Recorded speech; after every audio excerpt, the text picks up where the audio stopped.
Այստեղ Չոնգուգվանում կան բոլոր համաստեղությունների գրանցված պատկերները, նույնիսկ քո ծննդյան օրվա երկինքը կա, կուզես տեսնել։ Այո, հայրիկ։ Եղավ, գնացինք։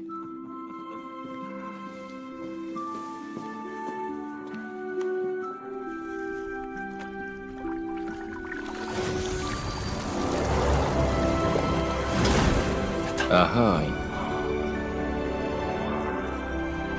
Իմ հայրը ուսումնասիրում էր աստղերը եւ արձանագրություններ կատարում,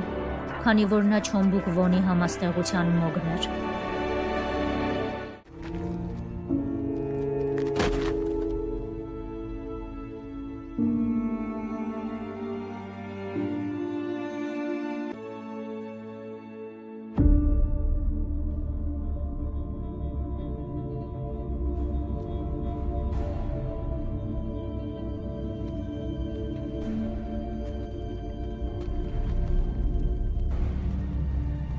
Ես քեզ շատ ուժեղ կդարձնեմ։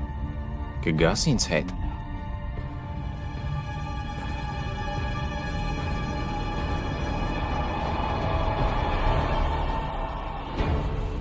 Այդ օրը, երբ իմ հայրը սպանվեց Դեհոյի 4 ընտանիքների կողմից, ես հետևեցի Ջինմուին։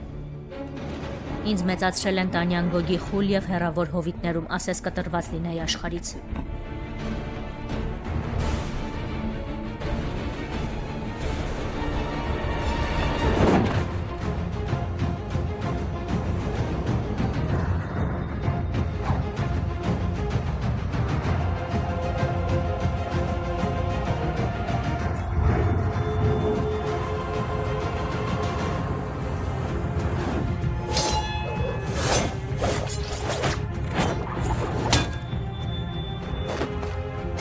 Ես չգիտեմ արդյոք դարձա ավելի ամուր, որպիսի գոյատևեմ, թե ես գոյատևեցի, որովհետև ամուր էի։ Եվ այն ժամ, երբ իմ նախկին եսն ու հայրս մոռացվեցին, ես վերջապես վերադարձա աշխարհ որպես Նաքսու։ Բայց Նաքսուն ավաղ մահացել է։ Եվ ես վերադարձա այս աշխարհ որպես Մուդոկ։ Ուսերի շալակած անպիտան պատանի տիրակալին, աշակերտիս հետ, ով մեկ կաթիլ մոտիվացիա անգամ չունի։ Դեռ շատ կա, որ հասնենք։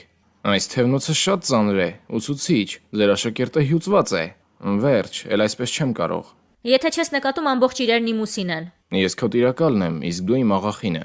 Դա քո աշխատանքն է։ Այսինքն, երբ քեզ գիտելիք է պետք, ես ուսուցիչն եմ քո, իսկ երբ պետք է ծառայել, ապա աղախինը։ Հենց այդպես։ Ես չգիտեի, որ քաղաքից դուրս նման տեղ կա։ Այս վայրը այնքան դժվար անցանելի է եւ հեռու, որ կարող ես անգամ քո արձագանքը չլսել։ Եվ այդտեղից էլ անվանումը Տանյանգոգ։ Ես շատ լավ լսում եմ արձագանքը։ Ես ուղղակի օրինակ բերեցի։ Անունը Խափուսիկ է։ Ես ուտել եմ ուզում։ Ես նախկինում ապրել եմ այստեղ։ Դու կուտես այնինչ, որ ես քեզ կտամ։ Եվ կքնես այնտեղ, որտեղ ուժասպառ կընկնես պարապմունքից հետո։ Այս ինչ հոտ է։ Այստեղ հավ են վաճառում։ Ով պիտի այստեղ հավ վաճառի։ Ասա, որ հավի հոտ է գալիս։ Ասում եմ քեզ, հաստատ հավ է։ Գրողը տանի, ես շատ եմ սիրում հավ։ Այդ ինչպես ես բարձրացել։